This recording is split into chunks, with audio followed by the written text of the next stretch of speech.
I'm the wrecking ball, tearing up the scene. Got my YouTube channel, grab a drink and paint. Unleashing Lord like a beast. Hey guys, welcome to Have a Drink and Paint.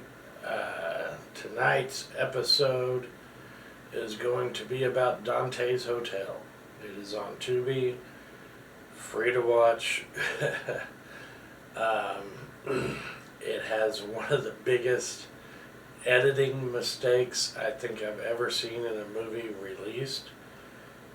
That wasn't like a trauma movie or something just really low budget.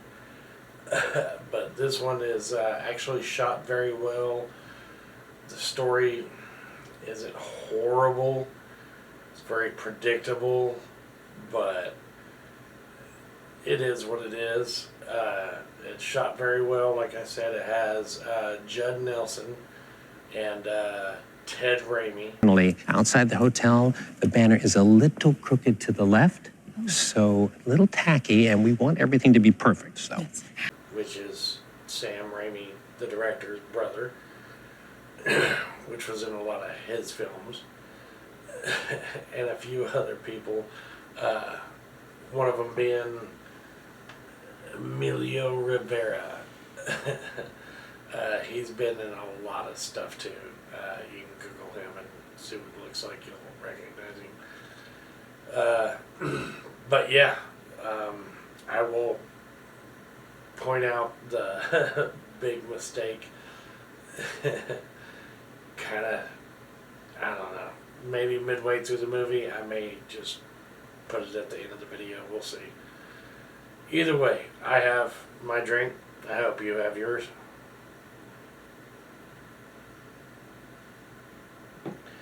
And we're just going to kind of jump into it here. So basically, the movie starts out, 12-year-old boy, which is Judd Nelson, is in a hotel, sees his parents dead. He's holding an axe. The cops show up. The bodies are just gone. And he's left standing there bloody with an axe. 12 people are missing, and... Drop the axe, kid! Now!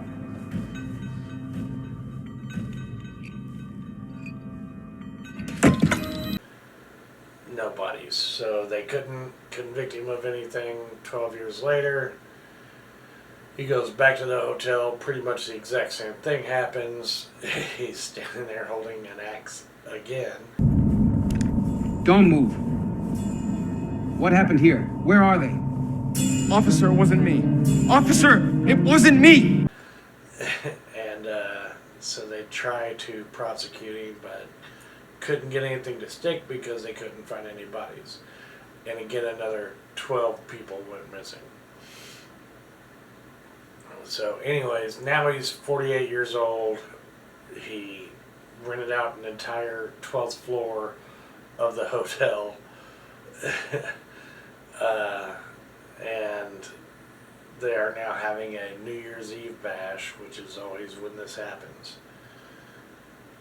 So on the poster they have a picture of a guy. It's supposed to be Father Time. He actually shows up in person even though nobody hired him. The first time you see him, he pushes somebody off the roof of the hotel, which that body later disappears.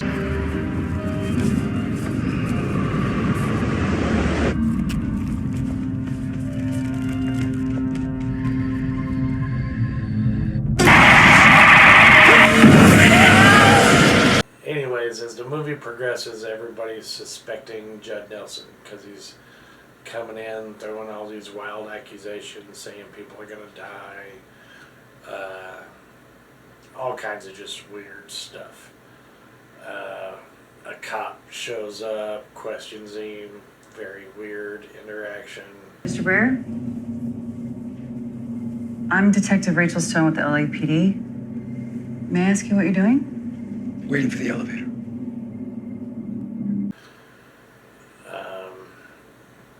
Anyways, the Father Time guy is handing out VIP tickets. And I'll tell you, there's only 12 of them.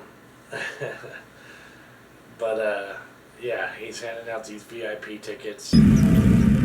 What is this, like a drink card for tonight? The first two that take them, they go to the VIP room instantly.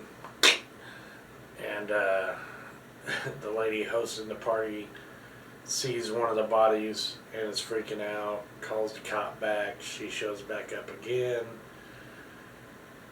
And from there, they're basically just blaming Judd Nelson the entire time, trying to figure out where he's hiding the bodies and all this stuff.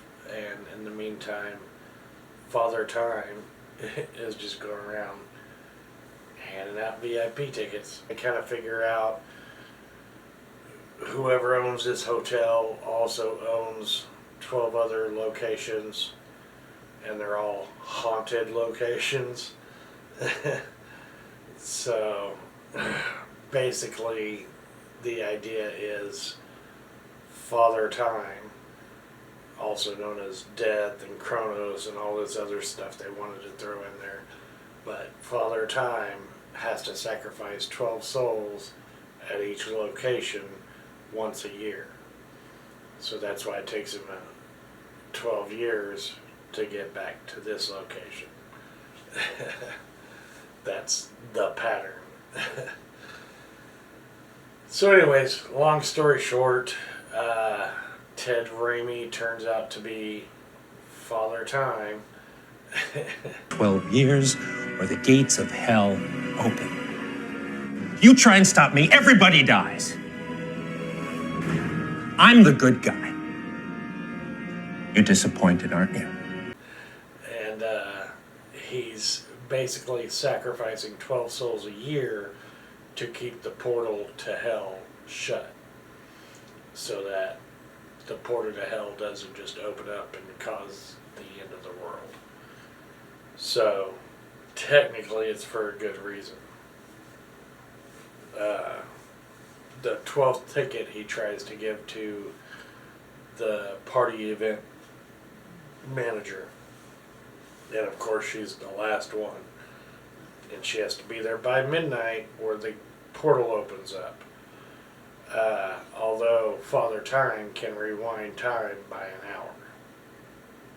Why only an hour? I don't know. She decides she doesn't want to sacrifice herself. So the portal to hell opens, everybody starts dying, all these demons come flying out, which is part of the editing mistake that I'm going to point out here shortly. Anyways, they get together, and she goes on to Judd Nelson's side. He gets to sight his time scythe from Father Time, stabs the ticket, and he's standing there holding it with it on the edge of the blade. And Ted Raimi, Father Time, grabs the ticket. Take the fucking ticket! Oh, it's your time. He's admonishing him, and then he's like, oh, you just took it willingly. So Father Time becomes a sacrifice. Anyways, Judd Nelson grabs him, jumps into the portal to hell, and lights one of the sticks of dynamite. They blow up in hell.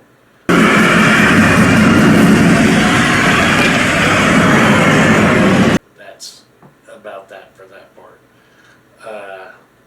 The party event host, she has the scythe in her hand, runs to the elevator, and when it opens, time has been rewound. The portal to hell is sealed shut because there was 12 sacrifices. Technically, she does not have the scythe anymore. She walks outside. She's like,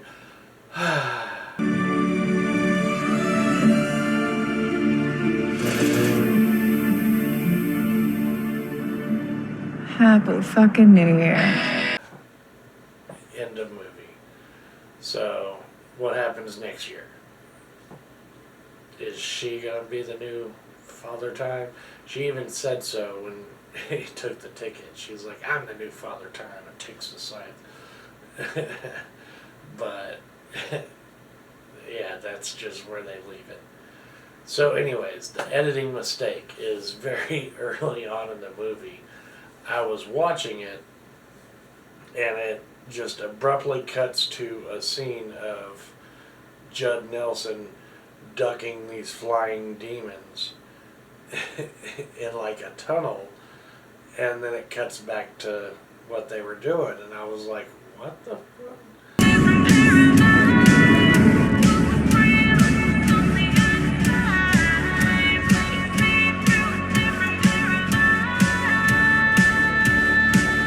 Like, what? Because it didn't make sense at all at the time. Like, they barely introduced Father Time, much less anybody else as far as the evil spirits or demons. So anyways, you fast forward to the end of the movie when they're in the tunnel looking at the hell portal and all the demons that are flying out of hell and wreaking havoc.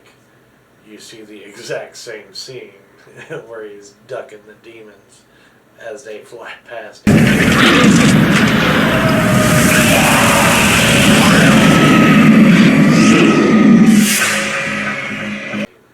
So they edited part of the end of the movie towards the beginning of the movie. And I'm just hoping and praying that they haven't done anything to it on Tubi before I get a chance to record it. But yeah, just one of the biggest editing mistakes I've seen. So anyways, that's all I've got to say about that. It's a decent watch if you're bored. Like I said, pretty predictable story. Ted Raimi does a good job. Judd Nelson does a good job. Could it have been better? Most definitely. Dantes Hotel. I've enjoyed my drink. I hope you enjoyed yours. Like, subscribe, hit that bell. We do all kinds of different stuff around here, so make sure to keep up with us. We'll see you next time. Thanks for watching.